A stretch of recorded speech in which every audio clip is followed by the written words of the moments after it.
Qual é a versão de Carmelo Anthony? O Estado já encerrou sua apresentação do caso no julgamento do atleta de atletismo, acusado de esfaquear outro até a morte durante uma competição. A questão é se o que aconteceu foi assassinato ou legítima defesa. Somos um dos poucos veículos de mídia no tribunal trazendo todos os detalhes em tempo real para você. Vou explicar por que o depoimento de uma testemunha fez a família da vítima, Austin Metcalf, sair hoje. Acompanhamos o caso pela Law and Crime. Eu sou Chris Stewart.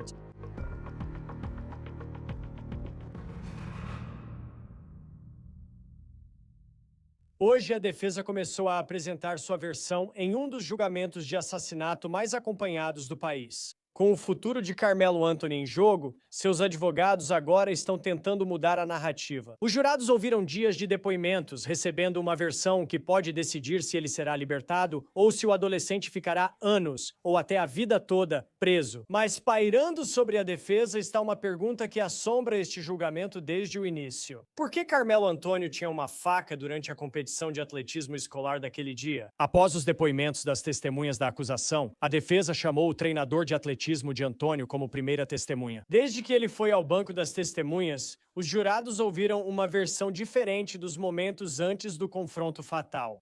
Antes de falar sobre Carmelo Anthony, quero conversar novamente hoje com Cody Tomás, da Curte TV, no tribunal. Cody, vamos conversar sobre o encerramento do caso pela promotoria. Hoje, eles chamaram uma testemunha que liga Carmelo Anthony a Austin Metcalf.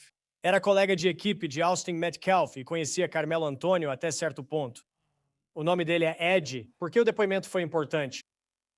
O nome desse personagem, Ed, Chris, foi citado várias vezes enquanto as testemunhas estudantis depunham. Ele é o denominador comum e muitos disseram que Carmelo conhecia Ed. Ele veio e cumprimentou Ed, deu um aperto de mão nele. Ed era amigo de infância da ex-namorada do Carmelo, então essa é a ligação entre eles. Agora, com base em todos os depoimentos que os estudantes deram durante o caso da promotoria, todos diziam que Ed e Carmelo pareciam se conhecer. Havia, sabe, era a ligação óbvia. E foi sobre isso que a defesa meio que falou nas declarações iniciais. Sabe, claro, algumas pessoas debaixo da tenda disseram que não sabiam quem era o Carmelo, mas olharam para o lado. Ele estava sentado ao lado do Ed. Tudo levava de volta para esse cara chamado Ed. Certo. Então eu estava pensando, enquanto estive sentado lá nos últimos dias, que o Ed seria uma testemunha de defesa, porque se ele é grande amigo do Carmelo, então obviamente, sabe, ele defenderia o amigo dele, eu diria. Mas uma coisa em que eu estava pensando antes dele ser chamado era: se ele conhecia o Carmelo, por que ele não se levantou e avisou todo mundo? Sabe, quando toda aquela confusão começou, tipo, ei, esse é meu amigo, ele está aqui comigo, sabe, blá blá blá. Está tudo tranquilo, mas nunca ouvi isso no depoimento de nenhum dos alunos. Mas enfim, Ed vai depor hoje. Eles estão passando pelo depoimento dele. Ele está lá há uns 5 ou 10 minutos. E aí o Ed praticamente diz que conhecia o Carmelo. Eles se davam bem, mas ele disse verbalmente: eu não diria que éramos amigos, era só alguém que ele conhecia. Beleza, tranquilo. Agora passamos para o contra-interrogatório pela defesa. E isso, eu sinto, foi um pouco uma vitória para a defesa. Eles mostraram um monte de fotos do Ed e do Carmelo em vários encontros de grupo, inclusive na casa do Ed. Teve festa de 50 anos da mãe da ex-namorada do Carmelo. Lembre-se, o Ed e a namorada, essa garota chamada Valéria, eram os que se conheciam. E o Carmelo era, digamos, o terceiro elemento, por assim dizer. Então, quando tinham esses eventos de família, o Carmelo obviamente estava lá. Certo. Mostraram fotos em grupo para estabelecer isso. Para mim, hoje foi mais um ponto para a defesa. Mostraram fotos do Carmelo e do Ed juntos, adolescentes brincando. Um deles tocava violão, o outro faz caretas para a câmera. Aí o Ed sobe no interrogatório e diz: conheço ele, mas não diria que é meu amigo. A defesa retruca: se não são amigos, por que tantas fotos juntos? O principal do depoimento do Ed hoje, Chris, foi sua emoção ao falar da morte do Austin. Ele disse no tribunal que Austin era como um irmão para ele. E quando ele estava descrevendo tudo o que viu naquele dia, quando voltou e viu que o Austin tinha um buraco no peito, ele imediatamente ficou com a voz embargada e começou a chorar na hora. Eles tiveram que ir até lá e dar um lenço de papel para ele. Havia algumas pessoas novas na galeria hoje, Chris. 5 garotos jovens, ex-companheiros de equipe ou ex-colegas de Austin Metcalf estavam presentes. Ao descreverem o ocorrido, 3 deles choraram. E, sabe, esses são caras grandes, tipo jogadores de futebol americano, e eles também estavam chorando, mostrando o peso emocional que isso ainda carrega. E sabe, Carmelo está sentado lá, absorvendo tudo isso. Estou olhando para ele na mesa dele com a defesa enquanto esse depoimento acontece, ainda sentado lá, estoico. Eu não sei o que está passando pela cabeça dele. Tenho certeza de que ele está percebendo a gravidade do que está acontecendo, mas hoje o Ministério Público encerrou sua parte. Então a defesa dele está atuando e eles já chamaram 3 testemunhas até agora, incluindo 2 estudantes, sendo um deles também amigo do Carmelo. Sim, e tanto a promotoria quanto a defesa gastaram muito tempo tentando estabelecer por que Carmelo Antônio estava debaixo dessa tenda. Porque, do ponto de vista do Ministério Público, eles bateram muito nessa questão da cultura da tenda do atletismo, onde é assim: você não entra na tenda de outra escola. Mas aí, com esse personagem Ed entrando em cena, a defesa está realmente tentando mostrar que Carmelo pode ter sido convidado para entrar na tenda. É por isso que ele está lá. Me pergunto se isso realmente importa. Porque eu fico pensando, tipo, se você é um jurado, é como se perguntasse, quando você entra nessa bolha das informações que realmente importam, daquela interação quando falamos sobre as coisas, escalando até o ponto em que Austin Metcalf talvez tenha sido um empurrão forte, talvez tenha sido um empurrão leve. Isso acontece. E então você tem Carmelo Anthony respondendo com esse golpe de faca que eventualmente tira a vida de Austin Metcalf. E isso meio que leva a uma testemunha que apareceu, uma das últimas testemunhas da promotoria hoje, o médico legista que realizou a autópsia em Austin Metcalf. Antes de entrarmos nesse assunto, sei que você esteve próximo da família de Austin Metcalf e houve vídeos de câmeras corporais e ligações para o 911. Quero dizer, é só o peso do que eles estão passando. É difícil de imaginar. O que você viu antes daquela testemunha ser chamada? As testemunhas estudantes terminaram de depor e houve um anúncio. Toda a mídia, como você disse, estávamos atrás da família de Austin Metcalf. Todos os 9 membros da mídia estão atrás deles. Então, antes que essa médica legista suba, há um anúncio de que ela será a próxima testemunha, ao que a promotoria se vira. Se você não quiser ver ou ouvir sobre nenhuma dessas coisas, eu aconselho que saia do tribunal, porque agora vamos entrar, você sabe, nas lesões e falar sobre elas. E eu estava sentado lá pensando que iríamos ver as lesões, mas não vimos. O júri viu 4 fotos, mas nós na galeria não vimos, só ouvimos as descrições. Depois a promotoria anuncia a entrada da médica legista. Se não quiser ouvir, saia. A mãe de Austin Metcalf se levanta e sai, acompanhada por familiares e membros do grupo deles. O pai dele, Jeff Metcalf, inicialmente recusou. Ele balançou a cabeça e disse que não queria sair. Eu estava logo atrás dele. O promotor faz uma expressão e diz baixinho: aconselho você a sair. Ouvi como um sussurro, não foi um anúncio. Foi mais direcionado a ele, e então Jeff Metcalf finalmente se levantou e saiu. E sabe, nós ouvimos sobre esse ferimento aberto de 5 centímetros. Ela explicou o que é um ferimento aberto e a diferença para um ferimento de facada em fenda. O ferimento estava aberto como um filé, segundo ela descreveu no tribunal, sem querer ser insensível. Era um ferimento de 5 centímetros que atingiu a cartilagem do externo de Austin Metcalf e perfurou um ventrículo do coração. Então ele foi literalmente esfaqueado no coração, o que provavelmente explica por que a RCP e os esforços para salvar a vida dele não estavam funcionando, porque não importava o quanto o coração bombeasse, ele estava vazando, sabe, pela própria fonte. Então, isso realmente mostrava a gravidade do ferimento. E o júri, mais uma vez, pôde ver 4 fotos. 2 eram de Austin Metcalf na mesa de autópsia e 2 do coração removido. Era isso que o legista descrevia. Eles viam isso. Imagino que a família não quisesse ouvir isso.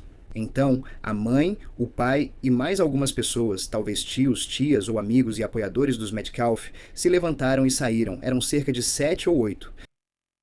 Sim, e eu também fico me perguntando, eu sei pelos primeiros socorristas que estavam lá, as pessoas que interagiram com Carmelo Anthony logo depois de tudo isso acontecer, que parecia que ele não achava que o que tinha acontecido levaria à morte de Austin Metcalf. Mas então você ouve o legista dizer claramente não havia como ele sobreviver, mesmo na mesa de cirurgia, talvez nenhum cirurgião conseguiria salvá-lo. O ferimento era muito grave. Era realmente tão grave assim. E essas foram exatamente as palavras que ela usou. Uma palavra me chamou a atenção, Chris, quando ela descreveu as 5 formas de morte e classificou essa como homicídio.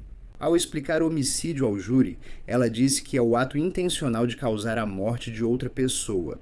O ponto-chave para mim, Chris, foi intencional. Achei que a promotoria insistiria mais nisso. Não foi acidental nem outra coisa. Ela disse que é o ato intencional de causar dano que resulta em morte por outro ser humano.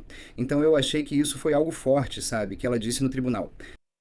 Você também pensa, uma declaração assim, só aquela frase. E sei por alguns estudantes que testemunharam e afirmaram não acreditar que seja legítima defesa. Vamos falar sobre a defesa em breve e, pela visão de Carmelo Anthony, o que eles querem dizer. Você se pergunta, após tantos depoimentos diretos ao júri nos últimos dias, qual será o impacto? Agora, o Ministério Público encerra sua apresentação. Antes de chegarmos à defesa, eu sei que houve um pedido rápido que a defesa apresentou assim que o Ministério Público encerrou sua apresentação. Sobre o que foi isso?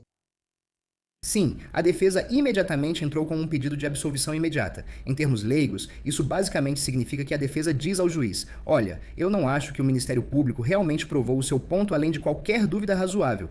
Se fosse concedido, o juiz diria que o réu está certo, concederia a favor dele, levando à absolvição e liberdade do réu. A moção foi quase imediatamente negada. O promotor falou por cerca de 10 segundos e o juiz disse à defesa: Sr. Mike Howard, sim, sua moção está negada. Então eles pediram a absolvição imediata antes de começarem a apresentar o caso deles. Depois fizemos um intervalo e voltamos para a defesa realmente começar a apresentar o caso. Agora, na defesa, a primeira testemunha foi o treinador de Carmelo Anthony. Já ouvimos o treinador de Austin Metcalf pela promotoria. O que ele disse? Ele disse que começaram humanizando o réu, lembrando que há uma vítima, mas a liberdade do rapaz também está em risco. Ele está alegando legítima defesa e dizendo que, sabe, temeu pela própria vida, o que é válido se for verdade. Então, esse treinador sobe lá e começa a falar sobre como Carmelo era esse atleta, que jogava futebol americano. Eles mostraram uma prova dos prêmios de capitão na escola, com o nome de Carmelo gravado como capitão em 2024 na temporada de outono do último ano dele. Eles também destacaram que isso é votado pelos alunos, tentando mostrar que Carmelo Anthony é respeitado e visto como líder. Ele parece um líder para seus colegas de classe e companheiros de equipe, então eles falaram sobre isso por um tempo, e depois entraram na questão da, você sabe, cultura das tendas. Muito do que se discutiu foi isso, sabe? Essa frase tem circulado bastante no tribunal, dizendo que cada tenda é como se fosse o vestiário de cada time. Portanto, as pessoas não deveriam ficar sob as tendas. Esse treinador disse que entende, mas acha que depende de cada treinador. Enquanto isso, tivemos o treinador da Memorial High School, que foi a primeira testemunha ou a segunda testemunha da acusação, falando sobre como ele é rigoroso e como ele faz cumprir suas regras. E fizemos com que várias testemunhas estudantis falassem sobre como o treinador Robert Starr, que é o treinador da Memorial High School, tem sido rigoroso. Isso até gerou algumas risadas dentro do tribunal quando falaram sobre o quão rigoroso ele era. Mas esse treinador aqui hoje estava dizendo que às vezes atletas de outra escola vinham para debaixo da minha tenda quando eu estava lá e perguntavam se podiam ficar ali. Eu dizia: claro, vamos relaxar e ver os 200 metros. Mas o que a promotoria enfatizou durante isso, quando eles começaram o contra-interrogatório, foi que ele especificou quando você estava lá como treinador, como uma pessoa responsável pela supervisão. Ao contrário dos adolescentes andando livres, esse treinador disse que preferem sempre ter um treinador nas tendas para observar os adolescentes. Não é por crimes, mas porque há meninos, meninas e muitos hormônios. Você quer manter tudo sob controle com um monte de adolescentes. Então, quero dizer, começou com, sabe, algo favorável ao Carmelo, que obviamente o lado dele apoia. Mas quando chegou o momento do contra-interrogatório, parecia que a promotoria já estava preparada para tudo o que esse treinador tinha a dizer e tentou contestar tudo o que estava sendo dito. Sempre que falamos disso, surge a dúvida. Por que Carmelo Anthony tinha uma faca numa competição de atletismo? Sinto que isso ainda não foi respondido, mas vamos ver. Eles estão só começando a apresentar o caso. Mas mesmo em alguns dos contra-interrogatórios, parece que a promotoria continua focando nisso ao fazer perguntas, seja para um treinador ou um colega de equipe de Carmelo Anthony, sobre ele estar com essa faca em uma competição de atletismo. Sim, Chris, essa é a principal pergunta e ainda não foi respondida. Mesmo com as 3 testemunhas de hoje, a segunda era estudante e grande amigo de Carmelo. Achei que a defesa estava indo bem e pensei que estava se recuperando. Esse estudante estava falando sobre como, em diferentes competições de atletismo, eles ficam debaixo de tendas. Ele fica debaixo de tendas o tempo todo. Ele contou que ficou vários minutos com Carmelo sob a tenda da Memorial, pois tinha um amigo no time de atletismo. Pensei, aí está uma contestação. Isso esclarece um pouco essa cultura de ficar nas tendas. Tudo ia bem para a defesa, até que a promotoria voltou e fez 4 ou 5 perguntas. Foram feitas perguntas como: espera encontrar uma faca em uma competição de atletismo? Não, senhor. Deve ter medo nesse evento? Não, senhor. Esperava que isso acontecesse? Não, senhor. Sabe, todas essas coisas diferentes abordando a situação da faca, que para a pessoa comum parece ser de conhecimento geral não ter uma arma em território escolar. Não importa se é legal ou não, só de ter uma arma já é um problema. As pessoas podem portar armas legalmente, mas você não pode tê-las dentro de uma escola. Sabe o que quero dizer? Sempre que a defesa tentava avançar, a promotoria ia por esse caminho, fazia 4 perguntas e as respostas a favoreciam, não a defesa. Também penso nisso, pois sei, voltando a uma das testemunhas da acusação de hoje, que mencionou sentir que Austin tentou intimidar Carmelo Anthony. Chega um momento em que, por algum motivo, ele está na barraca e os membros do time de atletismo de Austin Metcalf, o próprio Austin e seu irmão gêmeo, não querem Carmelo Anthony ali. Eles entram nesse confronto indo e voltando, talvez até com alguns palavrões. Sei que houve uma provocação. Um aluno comentou algo sobre futebol americano, o que pode ter aumentado a situação. Mas ainda parece que fica essa dúvida. Será que Carmelo Anthony estava numa situação em que precisava se defender a ponto de puxar uma faca da mochila e esfaquear Austin McCaffrey no peito? Parece que sempre chegamos nesse ponto e você acaba esperando ouvir o outro lado. É exatamente isso que todo mundo aqui está esperando. É o que eu estou esperando, Chris. Quero ouvir o outro lado da história porque, até agora, todos os relatos dos alunos e das testemunhas oculares presentes na cena, não dos treinadores espalhados pelo estádio. Estamos falando de alunos que estavam a poucos metros, debaixo da mesma tenda, todos eles. E deixa eu falar sobre isso também, Chris. Quero dizer, eu sei que o aspecto racial disso é algo importante. Vários alunos negros e hispânicos testemunharam. Provavelmente a maioria dos que testemunharam era negra ou hispânica sobre diferentes questões, destacando o carinho pela família Metcalf. Todos esses alunos voltam dizendo que nem esperavam nada acontecer, achavam que era só conversa fiada, garotos trocando provocações. Tudo que você viu antes pode ter tido palavrão. Alguns dizem não lembrar, outros dizem que sim, mas ninguém disse que sentiu que algo assim ia acontecer. Um deles até disse que achou que quando Austin empurrou, talvez houvesse um empurrão de volta e, sabe, isso seria tudo. Mas todos disseram que tudo aconteceu tão rápido.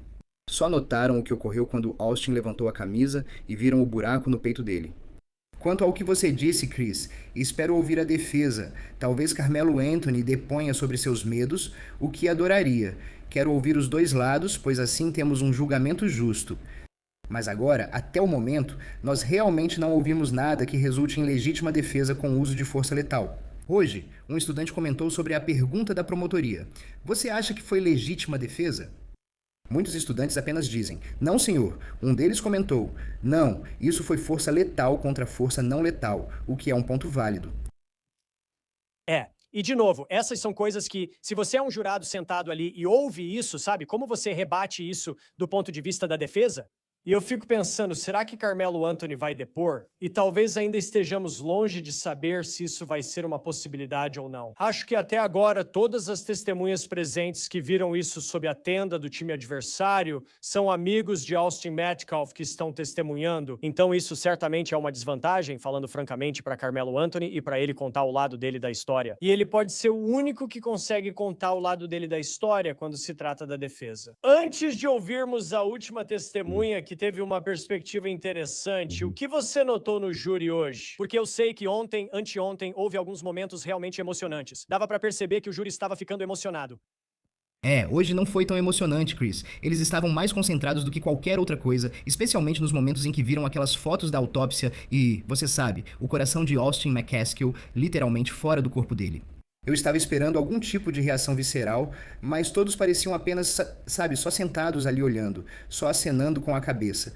Eles ficam indo e voltando. Eles ficam andando para cima e para baixo, sabe, na bancada do júri, mostrando essas fotos, explicando o que estão vendo e, você sabe, entrando em todos os termos médicos e tudo mais, o que eu tenho certeza que alguns deles provavelmente entenderam, mas a maioria provavelmente está só absorvendo as imagens que estão vendo.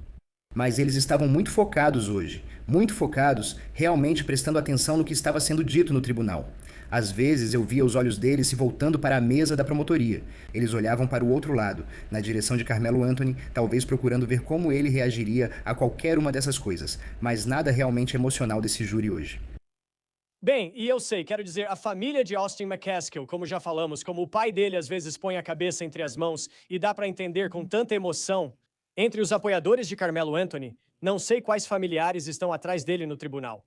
Como eles estão se sentindo durante tudo isso?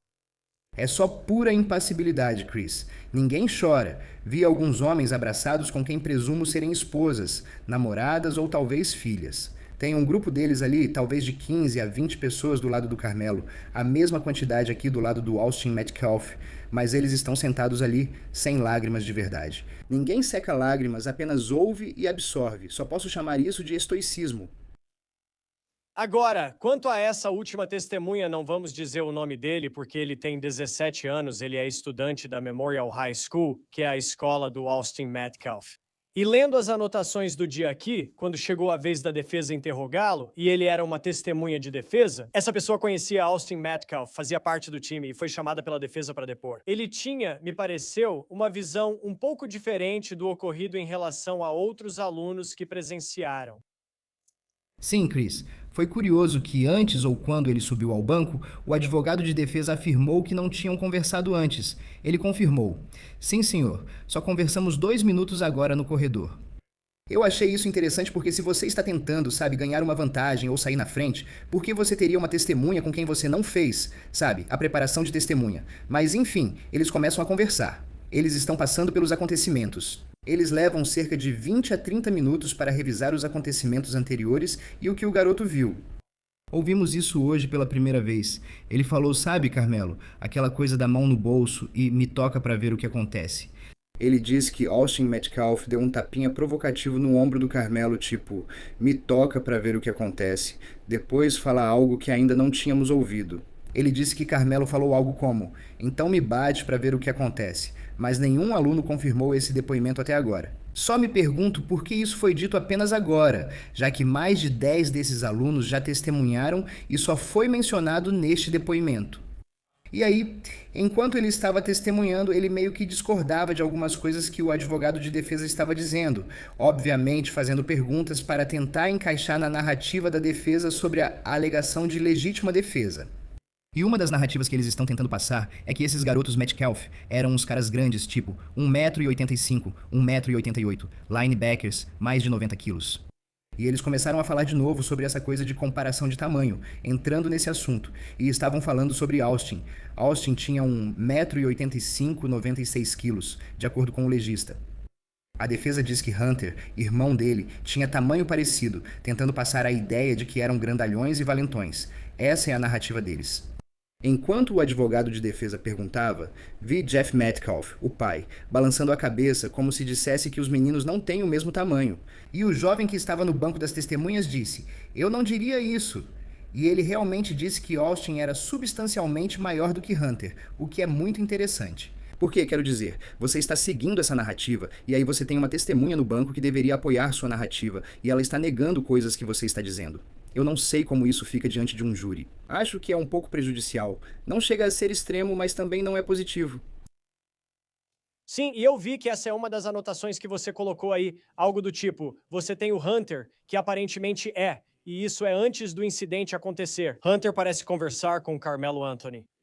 O tom do Austin era moderado. Acho que esse aluno não lembra de ter dito isso ao detetive, mas na época recordou algo como o Austin dizendo: é melhor você sair daí antes que eu bata na sua. Outra palavra para traseiro que não podemos dizer aqui, o que é diferente. Isso é diferente do que ouvimos de alguns dos outros alunos. No que diz respeito, você sabe, à situação em que Carmelo estava. Isso certamente é diferente do que ouvimos de algumas das testemunhas da acusação que vieram no início da semana. Sim, e se o júri aceitar, é uma vitória para a defesa, pois mostra que Austin Metcalf também foi agressor. Porque até agora você sabe, por meio de todas as testemunhas da acusação, todos estão, você sabe, nesse consenso de que Carmelo era o agressor, Carmelo era o instigador. Talvez essa seja uma palavra melhor, enquanto Austin estava simplesmente frustrado. Mas agora estamos ouvindo que Austin pode ter dito alguns palavrões de volta para Carmelo, talvez provocando um ao outro, sabe, em vez de ser algo unilateral. Não importa se Carmelo estava ali na tenda por acaso ou não, o foco é a provocação entre esses dois jovens, e isso é o que importa. Quais são os fatos e a verdade sobre isso? Mas quando você olha para o contra-interrogatório da promotoria, parece que eles estavam quase preparados para essa testemunha. E o que iam dizer porque houve uma frase e só estou escolhendo uma, algo do tipo, ele não estava antecipando, sabe, com o empurrão que Austin Metcalf deu em Carmelo Anthony. Ele não estava antecipando. Ele estava antecipando um empurrão de volta, algo assim. Ele não estava antecipando que Carmelo Anthony fosse sacar uma faca e usar esse tipo de força. Parece que a promotoria, em alguns desses casos, está preparada para o que potencialmente pode ser um depoimento prejudicial, como o que esse estudante mencionou. Exato. É isso que eu disse antes, Chris. A defesa trouxe essa testemunha e esclareceu ao tribunal que não haviam conversado antes. Quando a promotoria disse que conversou por mais de 2 minutos, fiquei pensando, por que falar tanto tempo com uma testemunha de defesa? Eles seguiam esse caminho e parecia que o garoto estava sendo examinado diretamente, não interrogado. Foram falar com a promotoria, pois o promotor se aproximava. Ele fazia basicamente as mesmas perguntas para as testemunhas estudantes deles ao subirem ao banco, apenas estabelecendo a cena. E novamente, na linha que você destacou, ele só esperava esse empurrão de volta, sem se preocupar. Ele assistia às corridas e ao que acontecia, sem esperar que alguém puxasse uma faca ou se preocupar com a situação. Nem sentiu que haveria uma briga. Ele também disse que não via Austin Metcalf como alguém que queria brigar. Na última resposta à promotoria no contra-interrogatório, ele afirmou sentir que Carmelo estava errado. Assim o dia terminou. Isso foi pouco antes do encerramento e intervalo, aqui mesmo. Eles conseguiram algumas pequenas vitórias para a defesa, Chris. Eu teria, gostado de ouvir mais questionamentos por parte da defesa só para, parecer que foi uma avaliação justa do que estava acontecendo. Com base nas testemunhas de hoje, ainda é cedo e não sabemos como será a próxima semana. Amanhã, domingo, eles têm folga. Não sabemos se Carmelo vai depor ou se teremos testemunhas mais fortes. Com base nas testemunhas de hoje, eles começaram mais fracos que o esperado. Você também pensa no júri e em toda a emoção que viu nos jurados do caso do Estado? E como isso teve impacto logo no início? Sem dúvida, é uma tragédia. Agora a defesa apresenta seu caso, enquanto Carmelo Antônio é acusado de homicídio em 1º grau. Vamos aguardar os próximos acontecimentos. Code Tomás, ótimo trabalho. Curt TV acompanha para nós este julgamento de destaque. Obrigado por estar aqui. Obrigado por me receber, Chris, como sempre. Feliz por estar aqui. Isso é tudo do On the Case da Law and Crime. Inscreva-se no nosso canal no YouTube, Spotify e agora também no Peacock. Eu sou Chris Stewart. Até a próxima.